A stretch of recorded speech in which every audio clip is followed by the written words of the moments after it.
السلام عليكم ورحمة الله وبركاته. ازيكم يا حبايبي؟ عاملين ايه؟ يا رب يكونوا بخير. النهاردة مع بعض هنعمل غدا كده بسيط مع بعض. انا هنعمل هسلق لحمة. دي معلقة سمنة على اللي هو حاجة الشوربة يعني. انا بشتريها كده من عند العطار، عايزة تطحنيها على بعضها ممكن تطحنيها وتبقى بودرة. انا بشتري بقى، هي بيبقى فيها كبابة صيني وزر ورد وفلفل اسود حبهان، في حاجات كتير اوي. انا قطعت طماطمايه كده، شقتها 4 ارباع، والبصلايه نفس الحكايه، واحط اللحمه، بدي اللحمه بس تشويحه كده. يعني بحيث ان هو يعني بيتغير لونها شويه. ساعات بغلي الميه لما اكون يعني هسلق لحمه، اغلي الميه واحط اللحمه فيها عادي. لما اكون عايزه الشوربه دسمه شويه بعمل الحركه دي. الشوربه بتبقى دسمه بقى قوي لما تعملي الحركه دي، اللي هي حركه ان انت تحطي معلقه سمنه وحاجه الشوربه، وتقعدي تقلبي شويه في اللحمه كده. بيبقوا حبه شوربه حلوين بصراحه. معلش اعذروني انا بتاخر في الفيديوهات كده والله. آه مش عارفه، يعني ساعات كتير كده بقى في كده. الاول اللي انا عريتها ده عندي كريز. آه قلت اعمل مربى الكريز. شلت النوايا اللي فيه، وحطيت عليه كوباية سكر، ده نص كيلو كريز، وحطيت عليه نص كيلو كوباية سكر أسفة، وعصرة ليمون، وسبته بقى يغلي مع بعضه كده، يبقى مربى. انا بس نسيت الفيديو اوريهولكم. ان شاء الله ما يعني ان شاء الله ربنا اداني العمر افتح فيديو تاني هوريهولكم لما بقى مربى. بس يا رب افتكر بقى.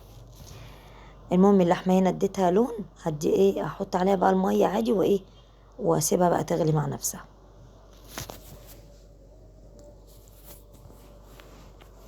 اللحمه بتغلي معايا هنا اهي.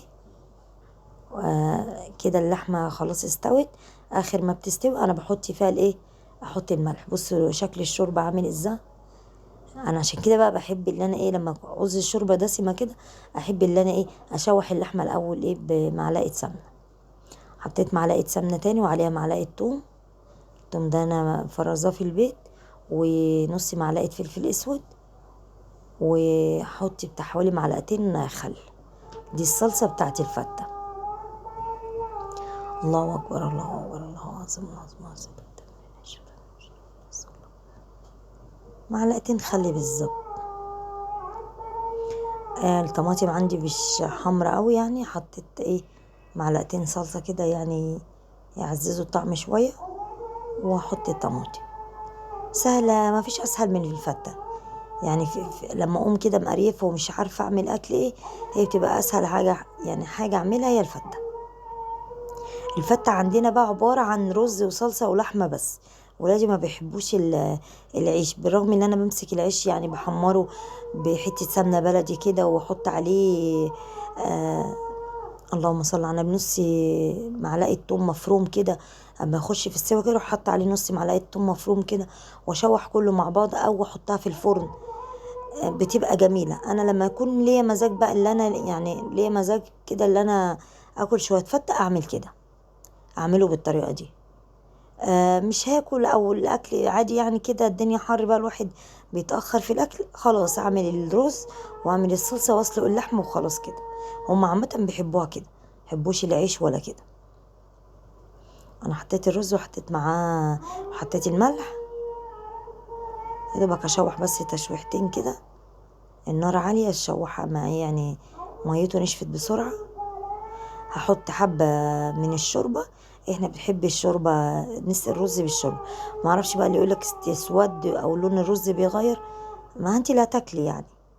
وبعدين مش حاجة وحشة، هو العين بتاكل قبل البق، بس هي مش حاجة وحشة يعني، بيبقى طعمه جميل. انا بحب احط الشوربة كده بحاجتها بدنيتها زي ما هي كده، هكمل مية بقى عادي.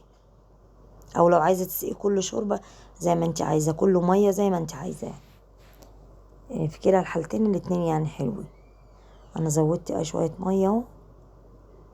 بس الحلة ديت الرز كتير عليها، فانا تستوي شوية هحط ايه، هنقله في حلة تانية. الصلصة بتغلي، وادي اللحمة معايا عشان حطيت الملح تغلي غلوتين بس، وخلصت الاكل اهوت وانا واقفة ثواني. انا بس بوريك عشان انا مش هغرب، مش هناكل دلوقتي. ويا رب الفيديو يعجبكم، متشكرة لكم اوي.